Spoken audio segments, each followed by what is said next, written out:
welcome back to my channel. Today I'm going to be vlogging, and honestly I have a few things planned out, but then you just never know what happens throughout the day. So I have to go wash my car and I really want something sweet. It's 10:35 and I haven't eaten breakfast yet. Nothing. No coffee, no matcha, nothing at all. So I want to go do that because I also want a cronut, which is half croissant, half donut, and it's so freaking good with like cinnamon sugar. I know it has a lot of sugar, but it's so good. And if they don't have that, maybe I'll just get a macaron, whatever it's called. But first I have to put some lemon and water in my tumbler because obviously I love this tumbler.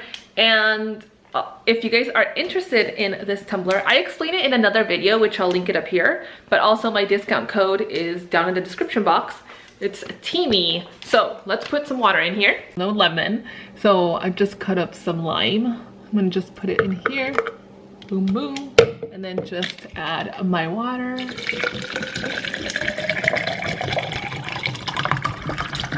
And we are ready to go. So let's go. I am starving. I'm starving.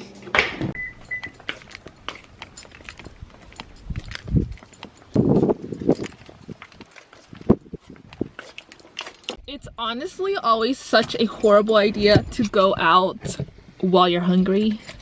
I advise you don't do that. But I'd rather go now before it gets super hot because I'm sure it's gonna be like 1,000,000 degrees today. Okay, I lied. It's only 77 right now, but the high is 92. So I'd rather go now than later. Oh, and I can only imagine the lines to the car wash, which sucks.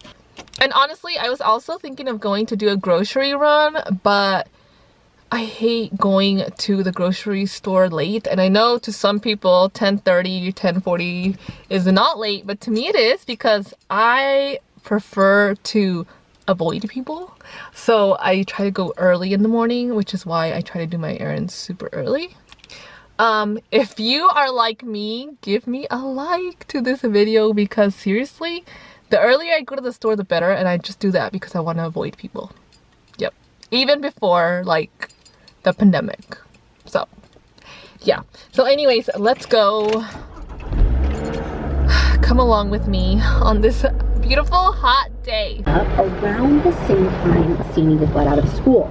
So at 3:10, a woman saw this man walking into the field where all of that stuff was later found. When she looks at... But I don't know if I've showed you guys this before. That's the cronut. It's a cinnamon sugar cronut. So good. I got a lavender and raspberry macaron, whatever it's called. I've tried the raspberry, it's my favorite, but I don't know about the lavender.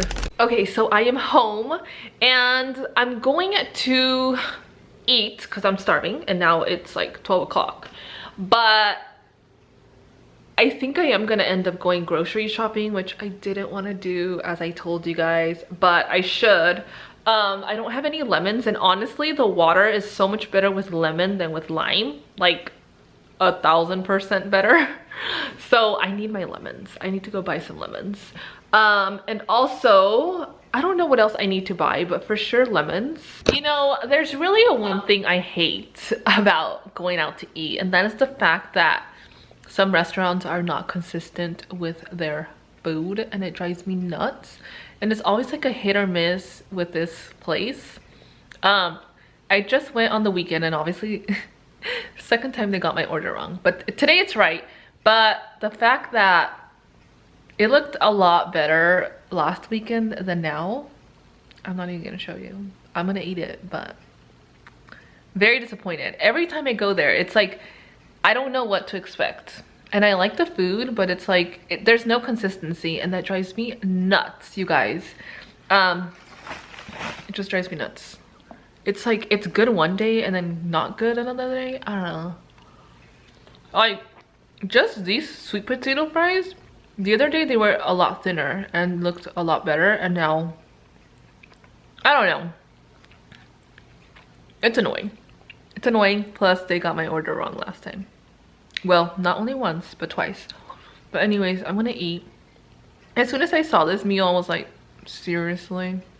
Whatever. Whatever. Okay, so honestly that meal sucked. I only ate like 3/4 of the sandwich and maybe like half of the fries, and that was it.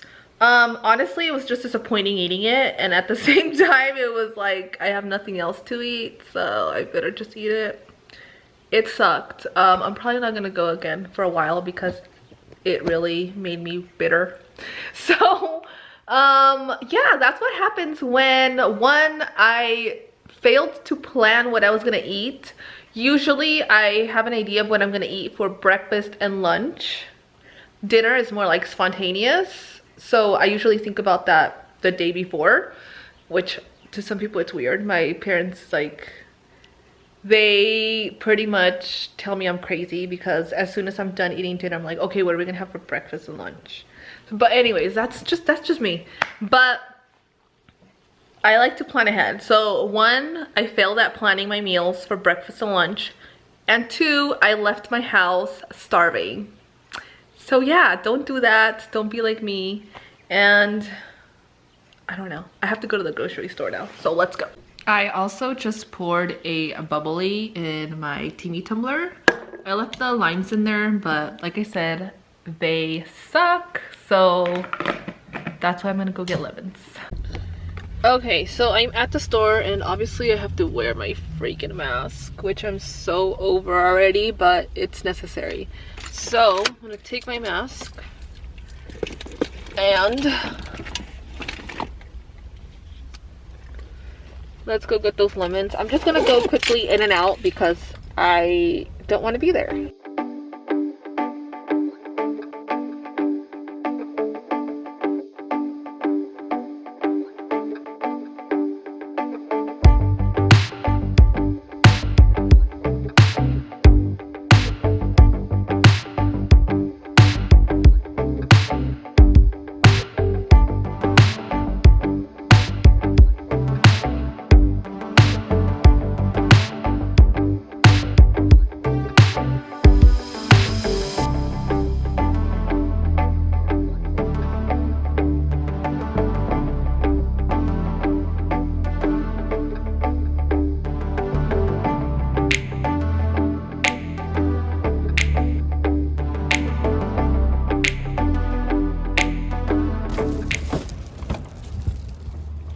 So, let me take this mask off. So I just got some multi-grain crackers. These are so good. And it has only 1 gram of sugar. I got some sweet potatoes, Dave's Killer Bread, spinach, some garlic down there, celery, and my lemons. I almost got ice cream, but they didn't have the skinny cow that I wanted, so not worth it. And just so you guys know, all this was less than 20 bucks. It was like 19 something, which is really not bad. And of course, I bought it at Grocery Outlet. I love Grocery Outlet. If you guys haven't been there, you guys are missing out on all the great deals. Just make sure that you check the expiration dates because sometimes those are bad. All right, you guys, so we're gonna be talking about nursing in this portion of the video. Now, I wanted to share something with you guys for a while and I kept forgetting because, you know, everything that happened after I finished clinical, like right after I finished clinical, the week after, this corona stuff happened, and then I left my job, and it was just like all this stuff that happened. But I want to share with you guys the top diagnoses that I saw in family practice when I did my clinical rotation. So I'm going to share that with you guys. Let me just pull it up real quick. And I think that's pretty valuable info to give you guys if you guys haven't started your clinical rotation, so that you guys kind of have an idea of what you should be familiarized with, like the diagnosis, the symptoms, the treatment.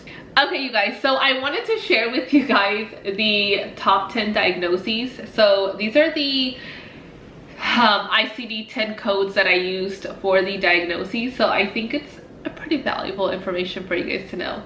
So the first ICD-10 code that I used, and it was like 75 times, was hypertension. So hypertension you will see a lot, I think probably in a lot of primary care, And also type 2 diabetes, so that was also another code that was used a lot. Cough, it was during January, so cough, flu season and all that was, you know, at its peak. So be familiar with the different types of coughs, because there's different types of coughs and symptoms and all that, so be familiarized with that. And also low back pain is a huge one, especially for any age group. I feel like we all suffer from some sort of back pain, and if you haven't experienced that, wow, I'm so jealous. But yes, be familiar with low back pain and how you would treat that, and what you would offer to the patient, like what type of referrals and all that, like PT and all that. So also something else is hyperlipidemia. We did a lot of right shoulder and left knee, and with that, I guess you could say that be familiar with pain. Pain is like a huge thing in family practice, and I feel like in primary care you're dealing a lot with pain issues, so definitely something to be familiarized with. And the thing is really to know that there are many different ways to treat pain, and it's really more of an individualized treatment for pain, because not everybody wants to take medication, not everybody wants to go see physical therapy. So kind of trying to figure out the different types of treatment options that are available for your patient and talking them through it will be helpful. But pain is a huge one, like any type of pain, like I said, back pain, shoulder pain, knee pain. Yeah, and I think the most important part also is to know how to examine those specific areas. So how would you examine the shoulder? How would you examine the knee? So knowing all that. I still have to get really familiar with all that, because it's just a lot to remember, but that's something I really need to work on. So that's important. Oh, something else was also H. pylori. H. pylori, I felt like in this clinic, I kid you not, like I feel like a lot of them had H. pylori. So it's like knowing that treatment, because it's actually 3 medications that you use to treat H. pylori. So be familiar with the symptoms, the treatment plan, and all that. And if needed, of course, you have to refer to GI. What else? We did have some stroke patients. Oh, hematuria, that was a huge one. I don't know why it was so big. I don't know if that's normal. I feel like it wasn't that normal when I was working in primary care. I mean, we did see hematuria a lot. I'm not gonna lie, we did, but I feel like it was the same patients over and over. But in this clinic, we saw it a lot. And it's important to note that if they're a smoker and they're having hematuria, which is blood in the urine, it's important that we do ultrasounds. So that is very important. What else did we see? We did actually also see a lot of people that came in for screening of sexually transmitted disease. So I think that's important for you to know what prophylactic treatment to give if a patient comes in with like a certain discharge, either penile discharge or vaginal discharge. I think that's important to know how you would treat it. And I think that's about it, you guys. It was like a list of 25 ICD-10 codes, but pretty much I kind of just try to sum up a lot of them, because a lot of them are like the encounter for general adult medical exam with abnormal findings or without abnormal findings. Also knowing which STD test you can order is also important. And if you're gonna test for HIV, you need to make sure that you get consent from the patient and that you write it down, that they are consenting to being tested for HIV, and of course letting them know that there is no cure, but that there is treatment if they are positive. But anyways, I wanted to share that with you guys because I wanted to do it for such a long time, but I always kept forgetting because, you know, everything else happened in between the time that I left clinicals and now. But yeah, I hope that you guys enjoyed this video, and I also hope that you have a wonderful day. I will see you on my next video. Make sure to like this video. Every time you guys like this video, it's because you guys are supporting me and my channel. So make sure to like it, subscribe, ring the bell for notifications, and I'll see you on the next one. Bye.